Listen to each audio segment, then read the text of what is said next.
Hi everyone and welcome back to HomeHeadChef. Today I'm going to be showing you how to make Alfredo sauce. Alfredo sauce is really simple to make at home. It really beats the stuff that you can buy in the can. You can use it on pasta, you can use it on pizza, you can use it as a dipping sauce. Really the possibilities are endless. You can add bacon to this or spinach and really make it your own. So let's step up to the cutting board and see what we need. For the Alfredo sauce we are going to need 1 pint of heavy cream, 2 tablespoons of minced garlic, 1/8 of a teaspoon of Italian seasoning, 2 cups of grated Parmesan cheese, 2 tablespoons of butter, and salt and pepper to taste. First we're gonna get our butter melted, and then we're gonna saute up our garlic just for a couple seconds. Once the butter's melted, we're gonna go in with our garlic.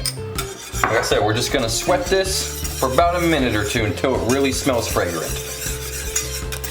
Garlic's looking nice. Now we're gonna go in with our 1 pint of heavy cream. We're gonna mix this up. We're gonna bring it up to about a simmer, and that's when we're gonna add in the Parmesan cheese. Now it's simmering, we're gonna go in with our Italian seasoning, a little bit of salt and pepper, and we're gonna add our Parmesan cheese in stages.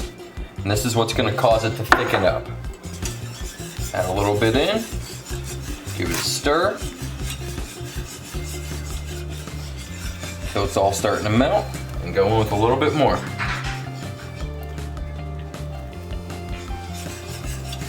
And the sauce comes together real quick. It won't take long at all. Ah, it smells so good.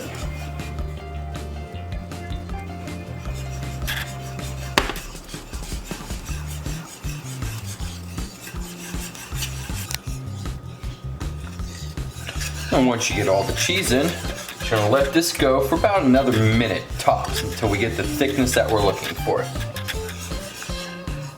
That's looking just about right.